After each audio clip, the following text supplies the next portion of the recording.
Let's discuss Michael Burry's giant short bet on AI stocks like NVIDIA and Palantir.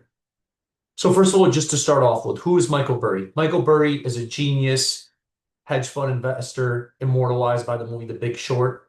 He what he did was how he made his money is essentially he created a synthetic short position against the mortgage market by buying what are called credit default swaps. Essentially, he would have to pay premiums, and if there was a default, he would have to get par value or recovery value.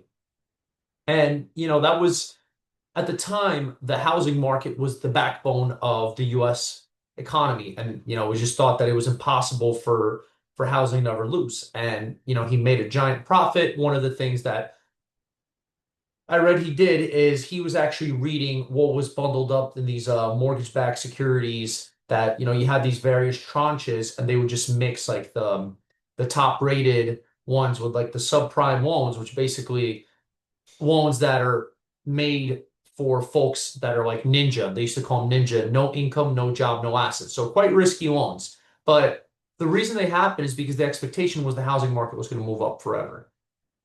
And he kind of bursted that bubble. Now, a lot of folks say that there is an artificial intelligence bubble nowadays. I mean, a few months ago, I remember reading that there were engineers that are just getting paid millions and millions of dollars, like more than professional athletes were getting paid. And it's very, very interesting. It's very on par with how Michael Burry behaves, where he just shorts something that we see as a potential given.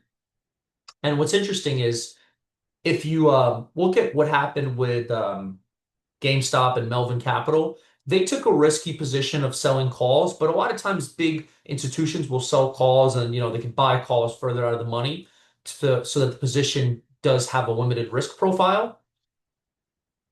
But what he did is he committed and he just bought puts. So if those puts are not in the money, he can lose everything on them. Like he can lose every dollar. And I think he shorted about $1 billion worth of from what I could find, specifically NVIDIA and Palantir. And what's crazy is those are the two stocks that everybody loves. They're the darlings. And for years I remember, a couple years back, everyone was talking about the Magnificent Seven, and NVIDIA was really leading them. And NVIDIA just seems like it's untouchable, and so is Palantir. And it's so interesting that he would take this massive bet. Now, I do hear that there's a lot of over leveraged and with AI, and there's companies are starting to kind of cut down. So there is some cracks appearing.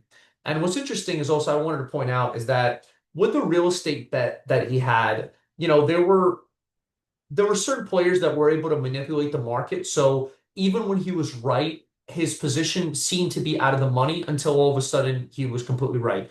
But I do think that nowadays with technology and everything being so instant, I think that it's quite likely that things can move quickly in his favor. So he might not even have to wait for his position to be in the money pretty quick. And obviously there is what people call the Michael Burry effect. It's almost like when Warren Buffett buys a stock, when Michael Burry shorts something, everybody pays attention and everybody thinks that there's inherent flaws. I mean, how much can a stock go up infinitely? Can we really depend on something just going up infinitely?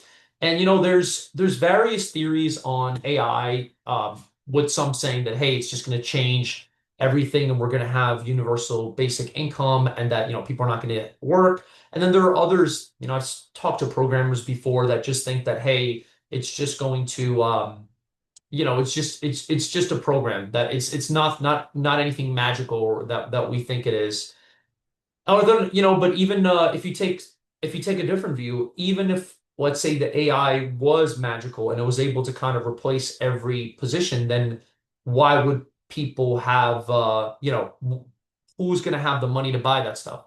So I do think that in the context of like a government shutdown and there's already cracks out there, and I think this is very interesting. So definitely something to look out for and something to monitor for. I mean, I can't think of anyone who has the gall to be shorting basically the two top favorites in the market, like NVIDIA and Palantir. So we'll see how it plays out. But he definitely knows he puts his money where his mouth is. $1 billion put position is insane. Now we don't really know the strike prices and stuff like that, but still, so who knows? Maybe he paid for positions that are ready the money, but knowing him, who knows? Might be out of the money puts for all we know. So hope you please like and subscribe and listen for more. Thanks.